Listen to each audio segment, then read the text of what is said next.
Hi, everybody. Jay Privman, the national correspondent with Daily Racing Form, along with Mike Watchmaker. He's the national handicapper with Daily Racing Form. And as you know, we put together the Derby Watch Top 20 every week. And Mike, significant movement on our Top 20 this week owing to the results of some races last week. So let's get right into it, starting with the Louisiana Derby, from which there are 4 runners on our Top 20 list, 2 of them new to the list. Right, Jay. I'm a little bit distressed that we have 4 horses out of Louisiana Derby on our list, but that's the way it goes. With each passing week, we have to pay more attention to points situations. But yes, the 2 newcomers are the first 2 finishers out of the Louisiana Derby. By my standards in spinoff, I guess it depends on what you think of the Louisiana Derby as a prep. I was left kind of cold by it. I didn't think it was a particularly strong race. I'm a little concerned about 5 of the first 6 finishers getting career best buyers out of that race. The school's out for me regarding the strength of the Louisiana Derby.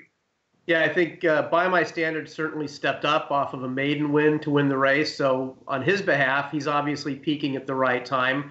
But that's kind of an indictment of the rest of the field, that a horse who had run a slower time on Risen Star Day in a maiden race came out of it and beat all the top horses from the Risen Star. Spinoff was another horse shipping it who had not run in the Risen Star. He ran second. I thought it was a good effort on his part, but I thought Mikey had every chance of winning and couldn't pull it off. Let's talk about a couple other horses, though, who were in this race who were already on our list. Country House finished 4th, and by my mind, he had no excuse in the race. He's got 30 points, and his trainer, Bill Mott, told me that there's a chance that he'll run one more time before the Derby because he wants to try and get him into the Derby. He thinks he's a big, strong, late developing kind of horse. And then obviously the big news out of the race was what went on with War of Will and where he stands right now in our mind. He had a rough go of it. Where are you now on War of Will? Well, I was skeptical of War of Will going into the Louisiana Derby. And the reason why I was skeptical is because I didn't think his Risen Star was all that strong a race. He chased a very unremarkable pace and did not get a particularly strong buyer figure. And if a horse can't buyer strongly with a perfect setup, it's a concern to me.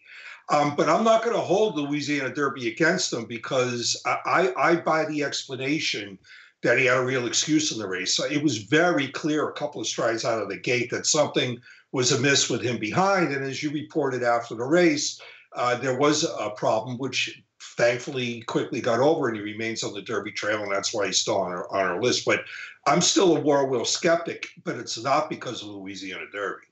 Right. And as I have written on Twitter, this is a situation where he had a legitimate excuse, and it also might be that he's just not good enough to win the Kentucky Derby. Both could be true.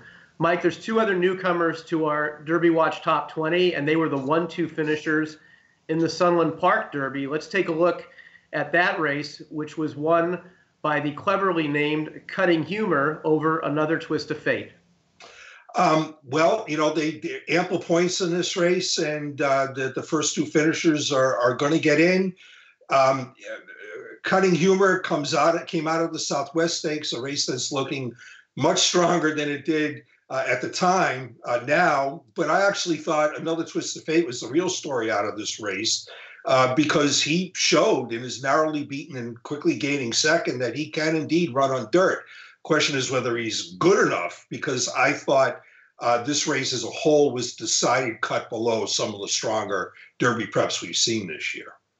Right. Cutting Humor had a rough go of it in the Southwest Stakes, and I'm with you. When the Southwest was run, I just thought it was a below par race, but at least 3 horses have come out of there now to win their next starts. So it certainly looks better than it did at the time. And as for Another Twist of Fate, I thought he got a lot of education out of this race. Yeah. He had to, not only did he run well on dirt, but he had to sit and take dirt for a lot of the race, sitting in a pocket on the far turn. And then when he got out, he finished steadily and just couldn't quite get up. But certainly he has shown that he is not only a synthetic freak, he can act on dirt as well. Well, that is our look at the races from last week that impacted our Derby Watch Top 20. Stay tuned here at DRF.com for a preview of this week's races headed by the Florida Derby. For Mike Watchmaker, I'm Jay Privman.